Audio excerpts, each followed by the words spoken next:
Start చేద్దామండి అది రాసిన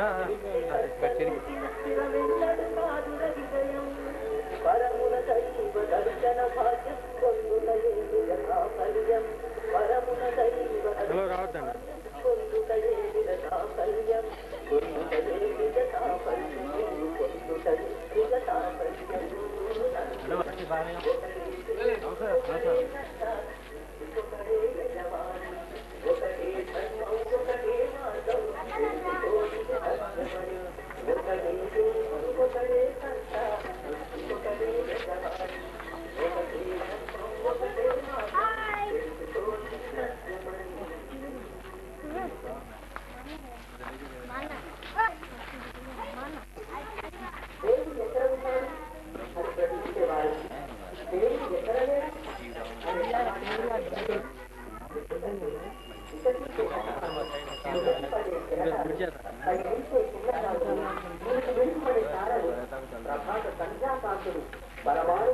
బ్రహ్మాండం వరకు అణువణువు దైవ ఔన్నత్యానికి ప్రతీకలు.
అయినటువంటి అల్లాహ్ తాలా పేరుతో ప్రారంభిస్తున్నాను.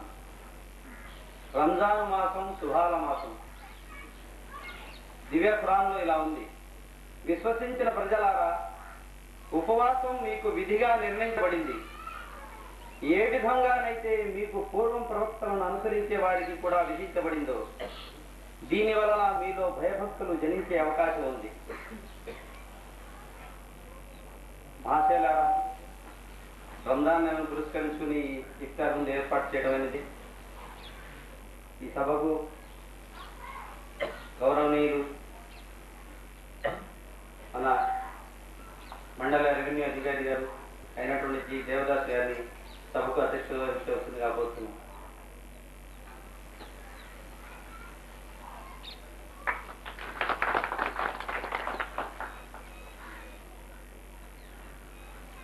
అలాగే మన ఇన్విటేషన్లో ముఖ్య అతిథిగా జనాబ్ ముస్తాక్ అహ్మద్ గారిని పిలిచాం. గీతామ గ్రంథం, బైబిల్, దివ్య ఖురాన్ 3 గ్రంథాలలో అవగాహన కలిగినటువంటి ఎండి గనీ ఖాన్ గారు, జమాత్ ఇస్లామీ కార్యకర్త, ఏలూరు గారిని సభకు ముఖ్య అతిథి పరిచయం చేస్తున్నాం. జనాబ్ గనీ ఖాన్ గారు.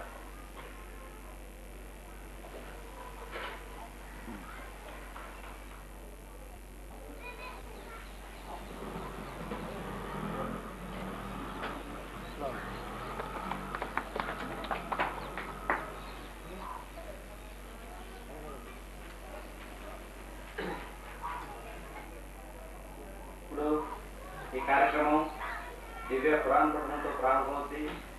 దివ్య ఖురాన్ని జనాబ్ యూనుస్ సుబ్రీ గారు ముందు చదివిస్తారు. ఖురాన్ పఠనం జనాబ్ యూనుస్ సుబ్రీ గారు.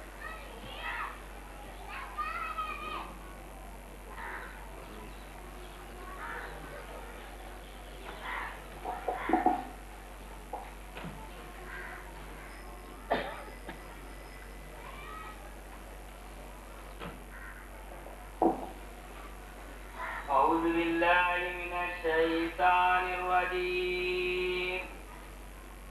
بسم الله الرحمن الرحيم.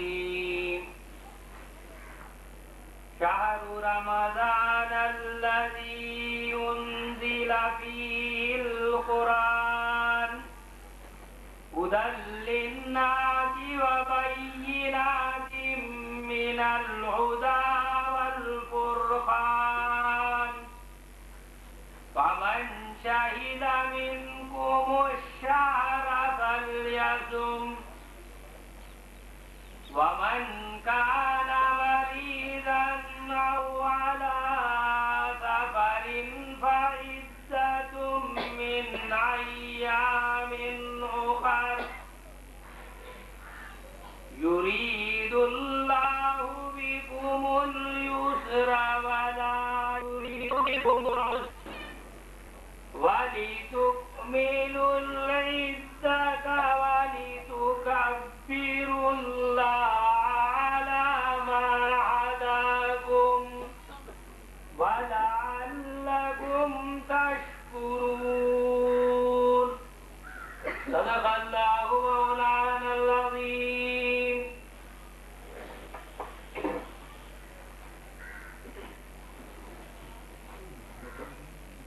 ఈ అరబిక్ పఠనాన్ని జనాబ్ కలీం పాషా గారు తెలుగులో వినిపిస్తారు. స్పష్టమైన ఉపదేశాలు అందులో ఉన్నాయి కనుక ఇక నుండి రంజాను నెలను పొందే వ్యక్తి ఆ నెల అంతా విధిగా ఉపవాసం ఉండాలి. కానీ వ్యాధిగ్రస్తులైన వారు లేదా ప్రయాణంలో ఉన్నవారు ఆ ఉపవాస దినాలను వేరే దినాలలో పూర్తి చేయాలి. అల్లాహ్ మీకు సౌలభ్యం కలగజేయాలనే అభిలషిస్తాడు. మిమ్మల్ని కట్టబెట్టాలనే తలంపు ఆయనకు లేదు. కనుక మీరు ఉపవాస దినాల సంఖ్యను పూర్తి చెయ్యగలగటానికి అల్లాహ్ మీకు ప్రసాదించిన మహోపదేశానికి, మీరు అల్లాహ్ ఔన్నత్యాన్ని కొనియాడటానికి, ఆయనకు మీరు కృతజ్ఞతలు తెలుపుకోవటానికి ఈ పద్ధతి తెలుపబడింది. వాహ్వద్దావనందుల్లాహి రబ్బిల్ ఆలమీన్.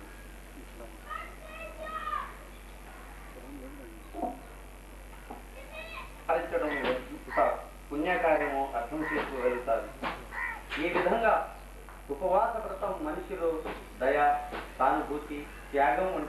వికృత భావాలను జనింపజేస్తుంది.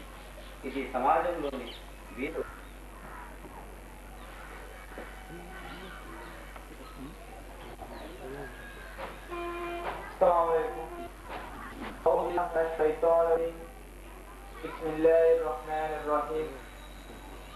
అనంత కరుణామయుడు, అపార కృపాశీలుడు, సర్వలోక సృష్టికర్త అయినటువంటి దేవుని పేరుతో ప్రారంభిస్తున్నాం.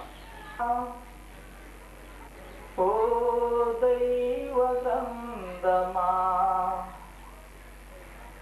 మానవీయ జీవనికి ధర్మదాయిని, ఓ దివ్య గ్రంథమా, ఓ దైవ గ్రంథమా, మానవీయ జీవనికి ధర్మదాయిని.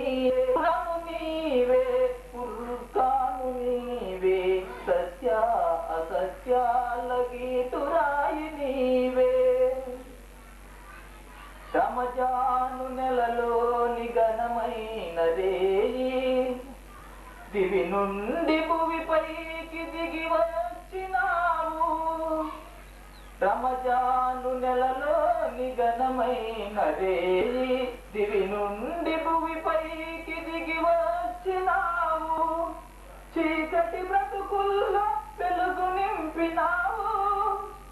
గురులేని మనుగడకు దారి చూపినావు. గురులేని మనుగడకు దారి చూపినావు. ఓ దివ్య గ్రంథమా, ఓ దైవ గ్రంథమా, మానవీయ జీవనికి ధర్మదాయి నీవే. జీవన మార్గాన వ్యాపించిన అన్యాయం, మానవతను చుట్టేసిన మూఢత్వం అజ్ఞానం. జీవన మార్గాన వ్యాపించిన అన్యాయం, మానవతను చుట్టేసిన మూఢత్వం అజ్ఞానం. ముక్కలైన కుటుంబం, చిక్కుబడిన సమాజం, హేతు ఆలోచనకు నాగివేసినావు. లోకాల నవశాంతి కురియ చేసినావు. ఓ దివ్య గ్రంథమా, ఓ దైవ గ్రంథమా, మానవీయ జీవనికి ధర్మదాయి నీవే. నల్లవారు తెల్లవారి మంతులు నిరుపేదలు, నల్లవారు తెల్లవారు శ్రీమంతులు నిరుపేదలు, ప్రాచ్యులు ప్రాచాతులు, ద్రావిడులు ఆర్యులు, పారసీలు అరబులు, అమెరికన్లు చైనీయులు, మనుషులంత ఒక్కటని చాటి తెలిపినావు. అందరూ సమానులని కలిపి చూపినావు. ఓ దివ్య గ్రంథమా, ఓ దైవ గ్రంథమా, మానవీయ జీవనికి ధర్మదాయి నీవే. నీతి లేని లోకాన లేని అమలు, బలహీనుడి మెడలోని బానిసత్వ బంధనాలు. నీతి లేని లోకాన శాంతి లేని ఆలు, బలహీనుడి మెడలోని బానిసత్వ బంధనాలు. తరతరాల జాతిని పీడించిన శాసనాలు, కృంజలాలు తెంచేసి ముక్తిని కలిగించినావు. వాడు పడిన ఆశలు తెలియజేసినావు. ఓ దివ్య గ్రంథమా, ఓ దైవ గ్రంథమా, మానవీయ జీవ గ్రంథమా, మానవీయ జీవనికి ధర్మదాయి నీవే.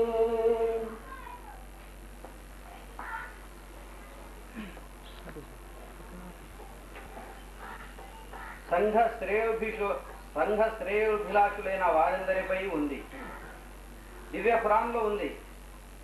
మీలో మంచి వైపుకు పిలిచేవారు, మేలు చేయమని ఆజ్ఞాపించేవారు, చెడు నుండి వారించేవారు కొందరు తప్పకుండా ఉండాలి.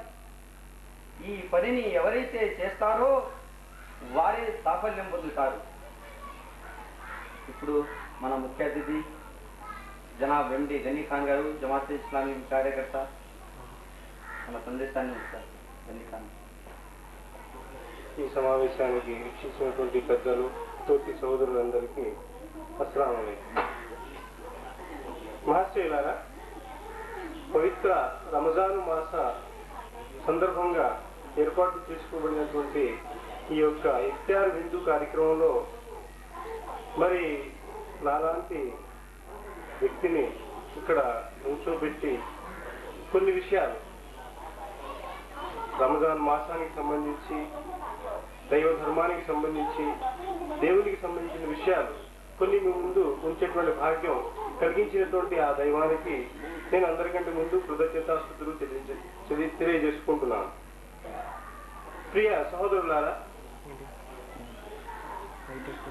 మరి ఈ మనందరికీ తెలిసిన విషయం ఏంటంటే, ఈ రంజాన్ మాసం వచ్చినప్పుడు ముస్లిం సోదరులందరూ ఆ 30 రోజులు మరి ఉపవాస వ్రత దీక్ష పాటిస్తూ వారు ఆ యొక్క నెలలో ప్రత్యేకంగా ప్రార్థన చేయడం, మసీదుకు వెళ్ళడం, అందరూ టోపీలు పెట్టుకుని పదే పదే నమాజ్కి వెళ్ళడం మీరు చూస్తూ ఉంటారు. అయితే ఈ మాసానికి అంత ప్రాధాన్యత ఎందుకు ఉంది? ఈ రంజాన్ మాసంలో ముస్లింలు ఉపవాసాలు ఎందుకు ఉంటున్నారు? అసలు ఉపవాస వ్రతం పాటించే దాంట్లో అంతరార్థం ఏంటి అనేటువంటి విషయం బహుశా చాలా కొద్ది మందికి తెలిసేమో అంటే అందులో అతిశయోక్తి లేదు. ఎందుకంటే మనం స్వయంగా ముస్లింలు కూడా రొటీన్ గా మన తాత ముత్తాతలు ఉపవాస వ్రతం పాటిస్తున్నారు, మేము ముస్లిం కాబట్టి రంజాన్ మాసం వచ్చింది కాబట్టి ఉపవాసం ఉండాలి అనేటువంటి ఒక భావనలో, ఒక ఒరవడిలో ఉపవాసాలు ఉండటం కూడా జరుగుతుంది. అయితే మనం ఈ సందర్భంలో అసలు ఉపవాసం ఎందుకు ఉండాలి అనేటువంటి విషయం మనం ప్రశ్నించుకోవాలి. అయితే ఈ యొక్క సమావేశం యొక్క ఉద్దేశం కూడా నేను ఒక విషయం ఒక మాటలో చెప్పదలుచుకున్నాను.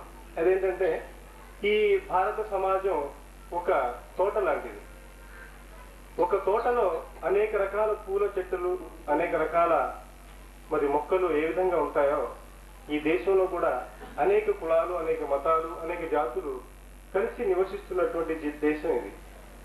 అయితే ఇటువంటి దేశంలో మనం అనేక వర్గాలుగా, అనేక కులాలుగా, అనేక భాషలు, అనేక సంస్కృతులు మాట్లాడే మనం ఒక చోట జీవించడానికి శాంతి సుఖాలతో ఒకరినొకరు ఇబ్బంది కలిగించకుండా ఉండాలంటే మీరు, నేను, నాకు మీరు అర్థం అవ్వాలి.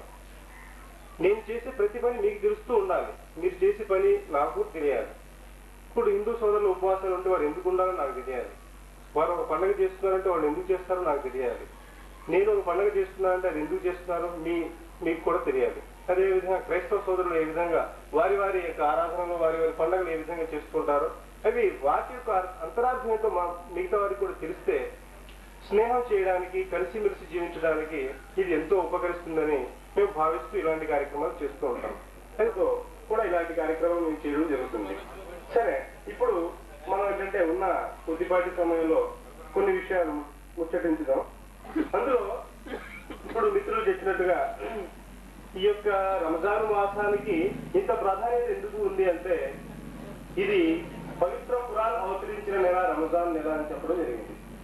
ఈ యొక్క మాసానికి, ఈ యొక్క నెలకు అంత ప్రాధాన్యత ఎందుకు ఉంది అంటే పవిత్ర ఖురాన్ అవతరించిన నెల కాబట్టి.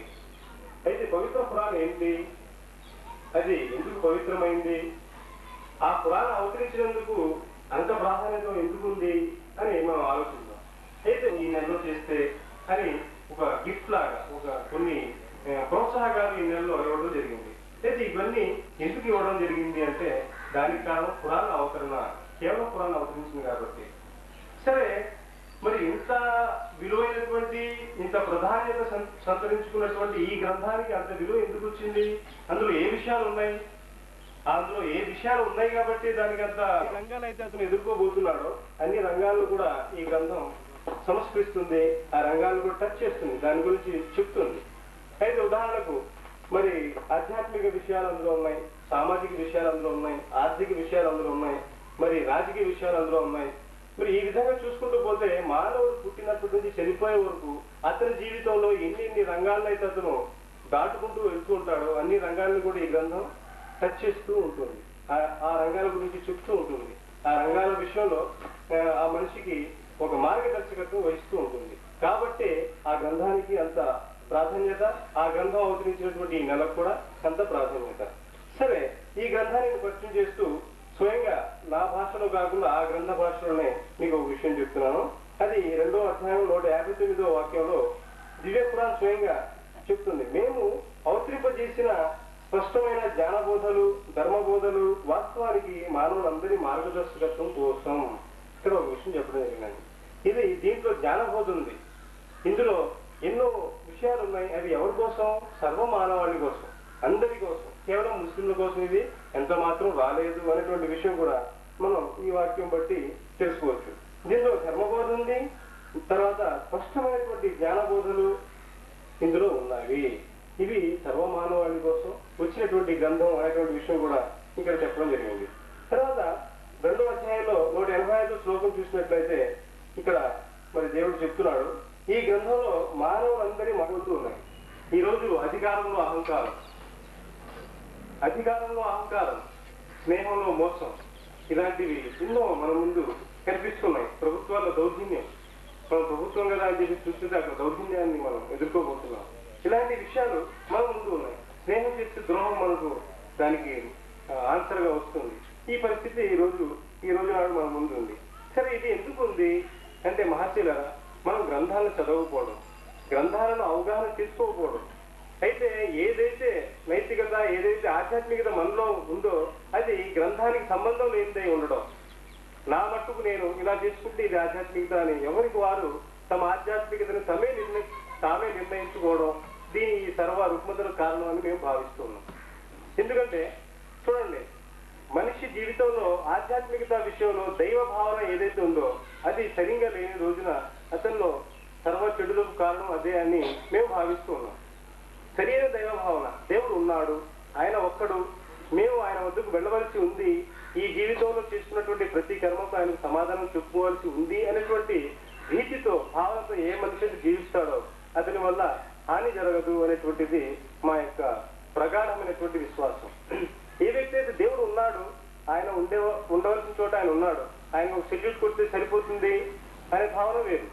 లేదు, నేను ఆయన్ని కలుసుకోబోతున్నాను, నేను ఈ భూమి మీద శాశ్వతంగా ఉండను, ఏదో ఒక రోజు ఆయన్ని కలుసుకోబోతున్నాను, ఆయన సమాధానం చెప్పుకోవాలి.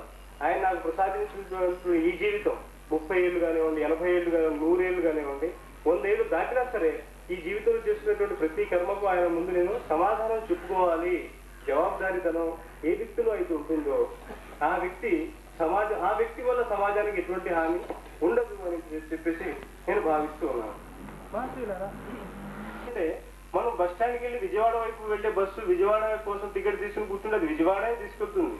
ఇది బస్ స్టాండ్ కదా, ఇది బస్సు కదా, నేను టికెట్ కొన్నాను కదా అని చెప్పి నా మనసులో రాజమండ్రి అనుకుంటే అది రాజమండ్రికి తీసుకుపోదు. ఆ బస్సు లాగి విజయవాడే వచ్చి ఉంటుంది. కాబట్టి మహర్షులు మనం దేని సంకల్పం అయితే చేసుకుంటామో, మనం దేని వైపు ప్రయాణం చేయాలనుకుంటాం, దాని అవగాహన మాకు లేకపోతే మాత్రం అది అలజడికి, అశాంతికి గురిగా కావాల్సిన అవసరం ఉంటుంది అనేటువంటి విషయం నేను మీకు మనవి చేస్తున్నాను. మహర్షులారా, ఇంకో విషయం ఏంటంటే దివ్య ఖురాన్కి సంబంధించి దివ్య ఖురాన్లో ఉండేటువంటి బోధనలు ఏవైతే ఉన్నాయో అవి సర్వ మానవాళి కోసం. ఏ ధర్మాన్ని అయితే పరిచయం చేస్తుందంటే అది అంతకు ముందు ఏవైతే గ్రంథాలు వచ్చి ఉన్నాయో ఆ గ్రంథాల యొక్క పరిచయం అది చేస్తుంది. ఆ గ్రంథాలు ఏ ధర్మాన్ని అయితే బోధించబడిందో ఆ ధర్మాన్ని దివ్య ఖురాన్ కూడా బోధిస్తుంది. అయితే ఖురాన్లో ఒక చోట ఉంది, మీరు ఈ గ్రంథాన్ని విశ్వసిస్తూ ఇంతకు పూర్వం వచ్చిన గ్రంథాలను మీరు విశ్వసించాలి అనే కండిషన్ కూడా ఉంది. ఒక వ్యక్తి, ఒక ముస్లిం దివ్య గ్రంథం, పవిత్ర గ్రంథం, ఇది నా గ్రంథం అని నమ్ముతూ పరిశుద్ధ బైబిల్ గ్రంథం ఉందంటే అది మాది కాదు, ఆ గ్రంథాన్ని నేను నమ్మను అంటే అతను విశ్వాసి కాడు, అతను ముస్లిం కాడు, పరిపూర్ణ ముస్లిం కాడు. అందులో ఒక వెళ్తుంది, ఒక గ్లాసులో సగం గ్లాసు నీళ్లు పోస్తే మిగతా సగంలో ఏముంటుందండి? గాలి ఉంటుంది, ఆక్సిజన్ ఉంటుంది. అదే విధంగా ఒక వ్యక్తి ధర్మంలో ఉండేటువంటి కొన్ని విషయాన్ని అంగీకరిస్తూ కొన్ని విషయాన్ని తిరస్కరిస్తూ ఆ విధంగానే ఉంటారు. ఇలాంటి భావాలు మన నుంచి దూరం అవుతాయి. మీరు మేము ఒకే దేశవాసులమని, ఒకే బండిలో ప్రయాణం చేస్తున్నటువంటి సహప్రయాణికులని అనేటువంటి విషయం మనకు అర్థం అవుతుంది. మనం ఒక దేశంలో నివసిస్తున్నాం, మన మధ్య ఆ అవగాహన ఉండాలి. ఆ అవగాహన లేని రోజున మనలో శాంతి సుఖాలు ఉండవు కదా, దేశం కూడా అభివృద్ధి సాధించలేదు. చూస్తే మహర్షులారా, మన దేశం మనం హైడ్రోజన్ బాంబు కూడా మనం తయారు చేసుకున్నాం. ఒకవైపున శాస్త్ర సాంకేతిక రంగాల్లో మనం ఎంతో పురోభివృద్ధి చెందాం. కానీ పక్కవారితో నేను భయం. నేను ఏసీ బిల్డింగ్ కట్టుకున్నాను, కానీ పక్కన ఉండేటువంటి ఇంటి వారితో నాకు భయం. ఏమో ఏ టైంలో ఏ సమయంలో అతనితో నాకు నష్టం కలుగుతుందో అనేటువంటి భీతి, భయం, ఇటువంటి వాతావరణం మనం జీవిస్తున్నాం. ఇది పోవాలంటే ముఖ్యమైనటువంటి విషయం నేను భావిస్తూ ఉన్నాను. మహాశయులారా, సరే, దివ్య పురాణంలో మరి దైవభావన ఏ విధంగా ఉంది? దివ్య పురాణం ఎవరిని దేవునిగా భావిస్తుంది, ఎవరిని దేవునిగా పరిచయం చేస్తుంది అని మనం చూసినట్లయితే అది 2వ అధ్యాయం 21-22లో మానవులారా, మిమ్మల్ని మీకు పూర్వం వారిని సృష్టించిన ఆ మీ ప్రభువును సేవించండి. మిమ్మల్ని మీకు పూర్వం సృష్టించిన ఆ మీ ప్రభువును సేవించండి. దీని ద్వారానే మిమ్మల్ని మీరు రక్షించుకునే అవకాశం ఉంది. దీని ద్వారానే మిమ్మల్ని మీరు రక్షించుకునే అవకాశం ఉంది. ఆయన ఆకాశాన్ని గొప్పగాను, భూమిని పాల్పుగాను సృష్టించిన వాడు. పైనుండి వర్షాన్ని కురిపించి తద్వారా పంటలు పండించి ఏర్పాటు చేసి మీకు ఉపాధి కల్పించింది ఆయనే. ఈ విషయం మీకు తెలిసినప్పుడు ఆయనకు భాగస్వాములుగా ఎవరిని కల్పించకండి అని దివ్యపురాణం చెప్తాం. దేవుడు ఎవరంటే నా దేవుడు నీ దేవుడు అని నేను చెప్పాల్సిన అవసరం లేదు. ఎవరు దేవుడు? నీకు నాకు, మన పూర్వీకులందరినీ ఎవరైతే సృష్టించాడో, ఎవరైతే భూమిని ఆకాశాన్ని సృష్టించారో, ఎవరైతే పంటలు పండిస్తున్నారో, ఎవరైతే మనకు ఉపాధి కల్పించాడో ఆయనే దేవుడు. మనందరి దేవుడు ఆయన. ఈ విషయం పురాణం చెప్తుంది. ఈ విషయం మీకు తెలిసినప్పుడు మీరు ఆయనకి సమానంగా వేరే ఎవరిని నిలబెట్టకండి. అంటే ఈ పని వేరే ఎవరు చేయలేరు కదా, ఈ పని ఆయన చేయగలుగుతున్నాడు కాబట్టి అటువంటి కాబట్టి ఆయనకు సమానంగా ఆయన ఆఫీస్లోనే అటెండర్ తీసుకొచ్చి మనం ఇవి ఏ రోజైనా ఉంచుకోగలమండి? ఎంఆర్ఓ గారికి ఇచ్చేటువంటి ఇది ఏదైతే ఉందో అది ఆయన ఆఫీస్లోనే అటెండర్ మనం ఇవ్వగలమా? ఈ ఎంఆర్ఓ గారితో చేయించుకునే వాళ్ళు అటెండర్తో చేయించుకోగలమా? లేదు. అటెండర్ విధములు ఆ ఈశ్వరుడు చెరలు పొందుము సర్వ విధములా. అంటే ఇక్కడ ఏదో బట్టల కోసమో, లేకపోతే ఉద్యోగం కోసమో, లేకపోతే పరీక్షలో ఫస్ట్ క్లాస్ రావడం కోసమో, లేకపోతే ఎన్సెట్ సీట్ రావడం కోసం కాదు. మీ చెప్పులో ఒక మీకు అవసరమైన ఆయనే అడగాలి. మీరు ఆ ఉత్తమ గతి మోక్షం ఏదైతే ఉందో అది కూడా ఆయన దగ్గర అడగాలి. దీని అర్థం లేదు. సర్వ విధములు ఆయన్ని నువ్వు శరణు పొందుము. మరి ఏమవుతుందండి? ఆయన అనుగ్రహించే సర్వోత్తమైనటువంటి శాంతి అదే ఈరోజు మాకు కరువైంది. శాంతి లేదు. మాకు హైడ్రోజన్ బాంబ్స్ ఉన్నాయి, ఏసీ బంగ్లాలు ఉన్నాయి, ఏసీ కార్లు ఉన్నాయి, అంతా ఉంది. కానీ శాంతి ఒకటే మనకు లేదు. ఆ శాంతి వచ్చే మార్గం ఇక్కడ భగవద్గీత శాస్త్రం చెప్తుంది. అదేంటంటే సర్వవిధములు ఆ ఈశ్వరుని శరణ పొందడం, కేవలం ఆయన శరణ పొందడం, ప్రతి దానికోసం ఆయన మాత్రమే అడగడం, ఆయన లాంటి వారికి వేరే ఎవరిని భావించకపోవడం అనేటువంటి విషయం ఇక్కడ మనకు అర్థమవుతుంది. సరే, ఇక్కడ ఈశ్వరుడు ఆయన యొక్క అస్తిత్వం ఏ విధంగా గీతా శాస్త్రం చెబుతుంది. ఈశ్వరుని ముందు ఆయన ఎలా ఉంటారో ఏంటి అనే విషయం చూస్తే గీతా శాస్త్రంలో ఒక శ్లోకంలో అవ్యక్తం వ్యక్తి మాపన్నం మన్యంతే మామ బుద్ధయ పరం భావ మజానంతో మామ ఏమ మనుత్తమం అనేటువంటి ఓ శ్లోకం ఉంది. దీని భావం ఏంటంటే నాశరహితమట్టియు సర్వోత్తమైనటియు ప్రకృతికి పరమై విరసిల్లునట్టియు నా స్వరూపం తెలియని అవివేకుడు అవ్యక్త రూపులకు నన్ను పాంచభౌతిక దేహము కరువానిగా కలుచుచున్నారు అనేటువంటి విషయం స్వయంగా ఇక్కడ ఈశ్వరు వారు పరిశీలించుకుంటున్నారు. తన గురించి తాను పరిశీలి చేసుకుంటున్నారు. ఆయన ఎటువంటి వాడు? అవ్యక్త రూపుడు, నాశరహితుడు. ఆయన ఎల్లప్పుడూ ఉన్నాడు, ఎల్లప్పుడూ ఉంటాడు. ఆయనకు నాశనం అంటూ లేదు, ఆది అంతాలు ఆయనకు లేవు. తర్వాత నాశరహితమైనటియు సర్వోత్తమైనటియు ప్రకృతికి పరమై విరసిల్లినట్టు, ప్రకృతికి ఆయన డిఫరెంట్ గా ఉన్నారు, పరమై ఉన్నారు. ప్రకృతికి ఏముంది? పుట్టుక ఉంది, యవనం ఉంది, వృద్ధాప్యం ఉంది, చావు ఉంది. చూడండి, ఇది ఎక్కడ వరకు అంటే ఒక చీమ నుంచి మనిషి నుంచి ఈ మొత్తం సృష్టికి కూడా చావు ఉంది అనేటువంటి విషయం మనకు తెలుసు. అంటే మనిషికి ఎందుకంటే ఇది నేను చెప్తున్నది లేకపోతే నా ఎనగానే ఉన్నటువంటి పెద్ద పండితులు చెప్పింది, మానవ మాత్రం చెప్పిన విషయం ఎంత మాత్రం కాదు. ఇది స్వయంగా మనల్ని పుట్టించిన ఆ దేవుడు తనను తాను పరిచయం చేసుకుంటూ తన పవిత్ర గ్రంథాల్లో చెప్పిన విషయాలు ఇవి ఒక వ్యక్తి కూర్చొని రాసిన విషయాలు కావు. స్వయంగా భగవద్గీత శాస్త్రం ఉంది. హిందూ సోదరులు దాన్ని విశ్వసిస్తారు, నమ్ముతారు. కానీ ఎంతమంది ఈ రోజు చదువుతున్నారు? ముస్లింలు ఉన్నారు, ఖురాన్ తమ పవిత్ర గ్రంథంగా భావిస్తారు. దాన్ని ముక్కుమల క్లాసులు చుట్టి ప్రయత్నంలో ఒకరినొకరు మోసం చేసేటువంటి సందర్భాలు ఇవి మన నుంచి పోతాయి. అయితే మనం తర్వాత దొరికేటువంటి ఎటర్నల్ లైఫ్, శాశ్వతమైనటువంటి మోక్షం విషయం చెప్పి అక్కడ నీకు ఉత్తమ గతి మోక్షము అని చెప్పడం జరిగింది. మరి గీతా శాస్త్రం అనేక చోట్ల శాశ్వతమైనటువంటి మోక్ష పదవి అని చెప్పడం జరిగింది. అది శాశ్వతం, ఎటర్నల్, అది ఎప్పుడూ ఉండేది. అటువంటి ఆ మోక్షాన్ని పొందేటువంటి అవకాశం, ఆ మోక్షాన్ని పొందేటువంటి భాగ్యం మనకు కలుగుతుంది.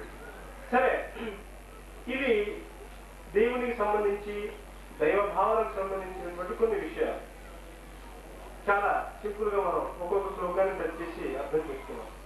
సరేనండి, ఈ శ్లోకాలు ఉన్నాయి, కానీ వాటికి మనకి ఏంటి పని? నేను నిజాయితీగా జీవిస్తున్నాను, నేను మంచిగా ఉంటున్నాను. కొంతమంది చెప్తారు సర్వ మానవుల శ్రేయం అన్న సూక్తిని చాలా చక్కగా వినిసంపైన భాషలో, వ్యవహారిక భాషలో మనమందరికీ అర్థమయ్యేటట్లు వినిపించారు. ఆ దేవుడు మనందరినీ ఆ ధర్మాల మీద నడిచే భాగ్యాన్ని ప్రసాదించాలని కోరుకుంటున్నాం. మతం విషయంలో నిర్బంధం కానీ బలాత్కారం కానీ ఎంత మాత్రం లేవు. హింస ద్వారా పరధర్మాన్ని అణచడం రక్తపాతం కంటే అత్యంత తీవ్రమనేది దివ్య పురాణం. మాటలారా, ఇప్పుడు రోజా ఉపవాస విరమణ టైం అయింది. ఇప్పుడు మీ ముందు తేనెటి బిందు ఏర్పాటు చేయడం జరుగుద్ది. మసీదులో అజాం అవగానే ఆ టైం ప్రకారం భక్తులతో పాటు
పై పార్టీ ఉంది.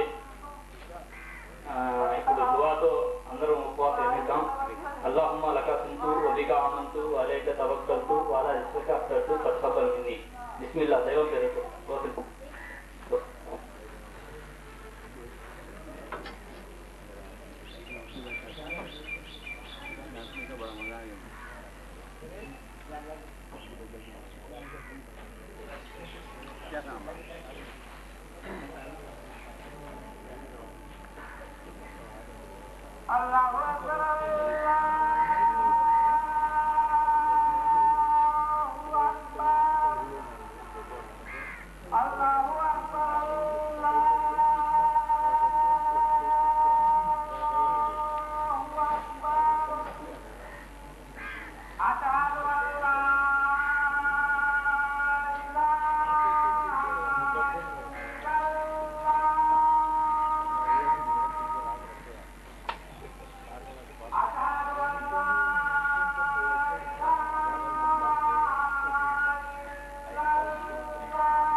జాతులుగా తెగలుగా చేశాం.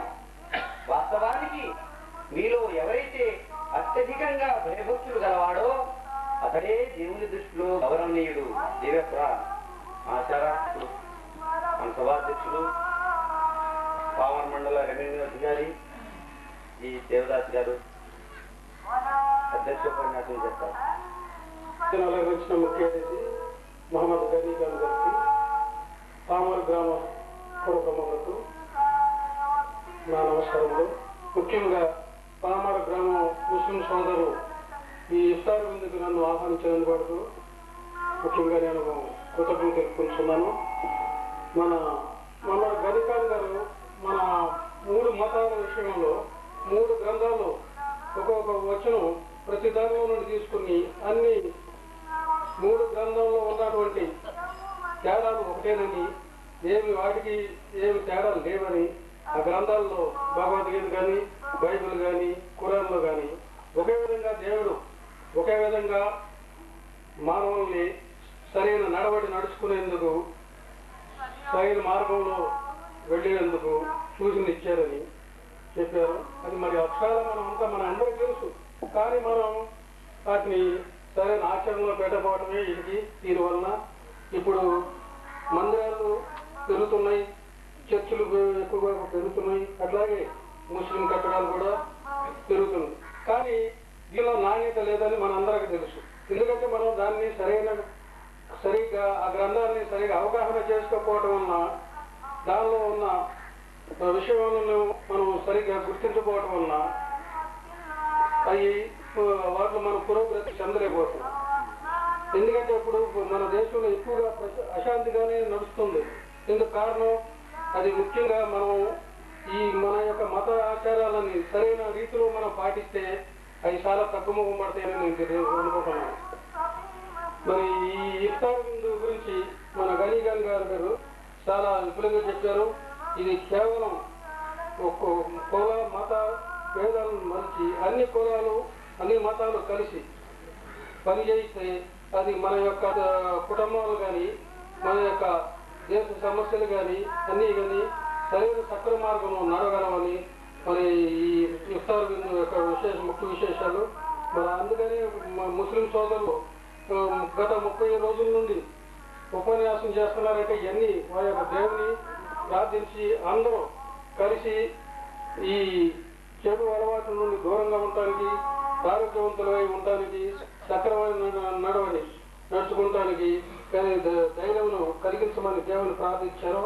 అందువల్ల ఈ ఉపన్యాసం అనంతరం ఈ ఇఫ్తార్ విందు అనేది జరుపుకోవటం విశేషం.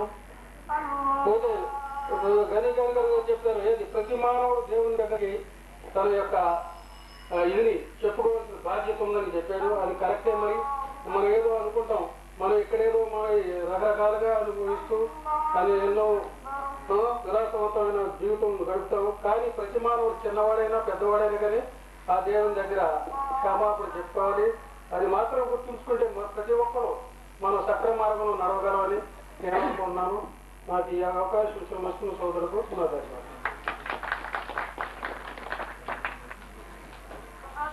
మంచితనానికి, మానవత్వానికి మంచి ఆలోచనలు, మంచి పునాదులు. ఒక సూక్తి. మహాశిలారా, మా ఆహ్వానాన్ని పామరు గ్రామ ముస్లిం సోదరుల యొక్క ఆహ్వానాన్ని మన్నించి ఈ సభకు విచ్చేసిన సభాధ్యక్షులు అమ్మారావు గారికి, గనీఖాన్ గారికి, పామరు గ్రామ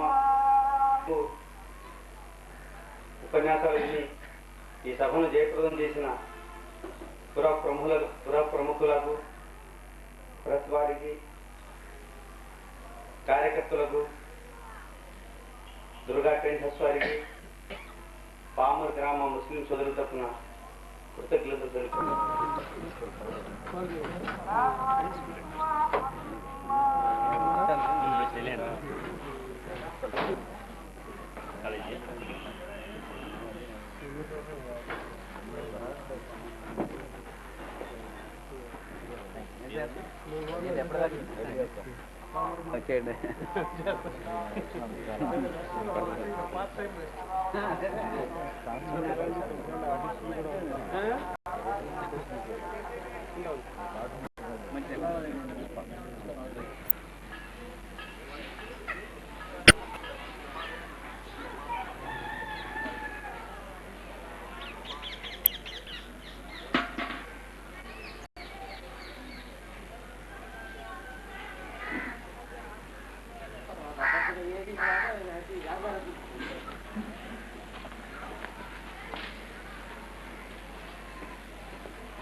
ईदगाह में जाते हैं